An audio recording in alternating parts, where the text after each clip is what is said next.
La confusión en la mente de Frances es un claro indicio de que su problema es el resultado de la influencia demoníaca. Me reuní esta semana con ella, pues estaba tan mal, tan frustrada y derrotada como se leía en su carta.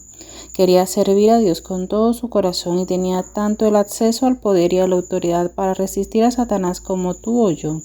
Sin embargo, la golpeaban por todos lados como si fuera una pelota porque no entendía su autoridad ni su protección en Cristo.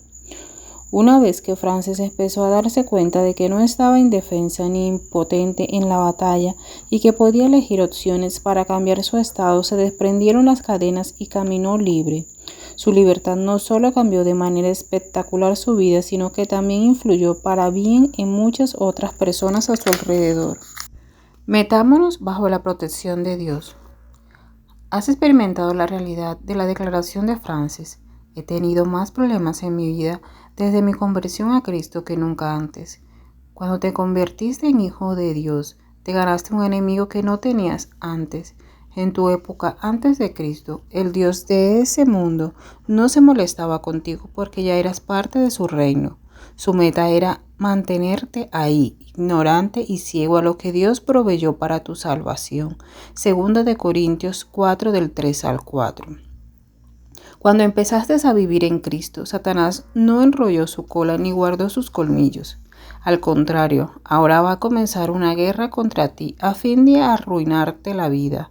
Va a usar todo tipo de engaños para hacerte ver que el cristianismo no sirve, no da resultado, que la palabra de Dios no es verdad y que en realidad nada sucede cuando naces de nuevo. Entonces, ¿cuál es la ventaja de ser cristiano? Quien en su sano juicio quería firmar un contrato para una vida de problema.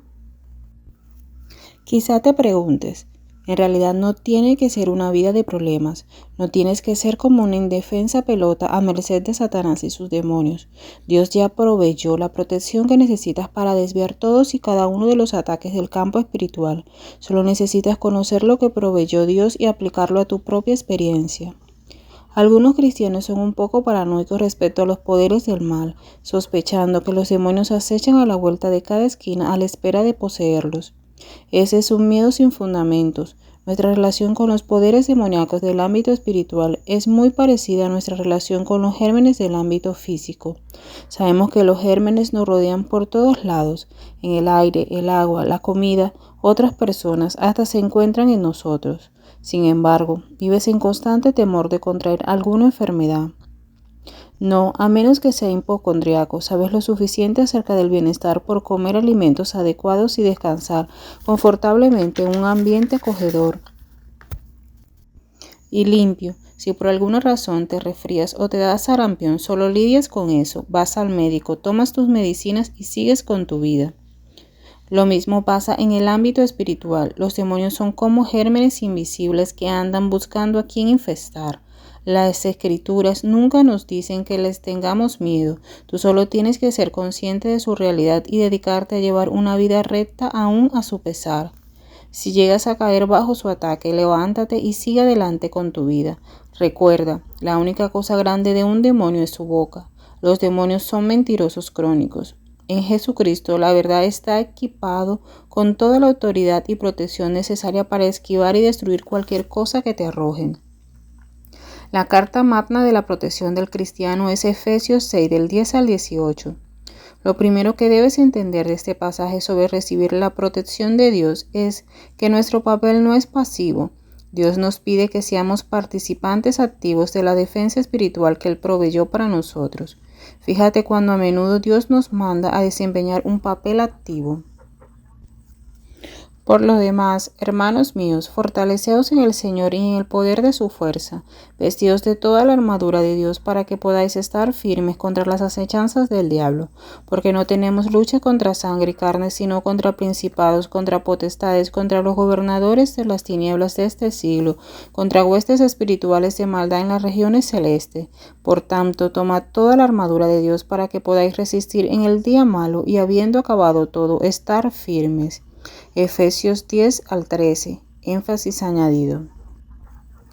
Es posible que te preguntes si mi posición en Cristo es segura y mi protección se halla en Él, porque te tengo que participar de forma más activa. ¿No puedo tan solo descansar en Él y dejar que me proteja? Eso es solo como un soldado que dice, nuestro país es una gran potencia militar. Tenemos los tanques, aviones, misiles y barcos más avanzados del mundo. ¿Por qué molestarme en ponerme un casco, hacer guardias o aprender cómo disparar un arma de fuego? Es mucho más cómodo quedarse en el campamento mientras los tanques y aviones libran la batalla. En cambio, si no se hace guardia, los soldados enemigos pueden infiltrarse en nuestro territorio. Entonces, imagínate cuál será el primer soldado en caer prisionero. Dios, nuestro comandante en jefe, proveyó todo lo que necesitamos para asegurar la victoria sobre las fuerzas malignas de las tinieblas. No obstante, Él dice, yo he preparado una estrategia ganadora y he diseñado armas eficaces, pero si ustedes no hacen su parte en el servicio activo, es probable que sean bajas. En su libro clásico Guerra contra los Santos, Jesse Payne Lewis manifestó, la principal condición para la obra de los espíritus malignos en una persona, aparte del pecado, es la pasividad en oposición exacta a la condición que Dios requiere de sus hijos, a fin de obrar en ellos. Tú no puedes esperar que Dios te proteja de las influencias demoníacas si no participas de forma activa en su estrategia preparada. Vestido para triunfar. El elemento primordial de nuestra protección es la armadura de Dios, nos provee y que nos instruye a que nos la pongamos. Pablo escribió, estad pues firmes, ceñidos vuestros lomos con la verdad, y vestido con la coraza de justicia, y calzados los pies con el apresto del evangelio de la paz. Sobre todo, tomad el escudo de la fe, con que podáis apagar todos los dardos de fuego del maligno, y tomad el yelmo de la salvación y la espada del Espíritu, que es la palabra de Dios. Efesios 6, del 14 al 17. Cuando nos ponemos la armadura de Dios, nos ponemos en realidad a Cristo. Romanos 13, del 12 al 14. Cuando nos ponemos a Cristo, nos salimos del ámbito de la carne, donde somos vulnerables al ataque, y nos ponemos dentro del dominio de Cristo, donde el maligno no puede tocarnos. Satanás nada tiene en Cristo. Juan 14, 30. Y en la medida en que nos sometamos a Cristo, el maligno no puede tocarnos. Primero de Juan 5, 18. El diablo puede tocar solo lo que está a su propio nivel. Por eso se nos manda, no proveáis para los deseos de la carne. Romanos 13, 14, lo que significa no vivan en el nivel de Satanás. Aunque la armadura de Dios está a nuestra pronta disposición y nuestro destino eterno está asegurado, seguimos siendo vulnerables a las acusaciones, las tentaciones y los engaños de Satanás. Si cedemos a eso, los deseos de Satanás pueden influir en nosotros. Gálatas 5:1. Si seguimos bajo su influencia por tiempo suficiente, podemos perder el control. Si los creyentes pueden estar controlados por Satanás si fallan en resistirle, no obstante, la propiedad nunca está en juego. Pertenecemos a Dios y Satanás no puede tocar nuestra identidad básica en Él. Sin embargo, mientras que vivamos en este cuerpo, podemos permitirnos ser blancos vulnerables de todos sus dardos ardientes. 3. Los poderes existentes.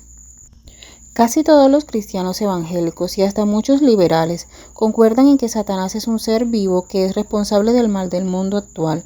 Muchas confesiones de fe solían incluir una sesión acerca de creer en un diablo personal, no que cada persona tuviera un diablo propio, sino que el diablo es un personaje real más que un simple fuerza impersonal.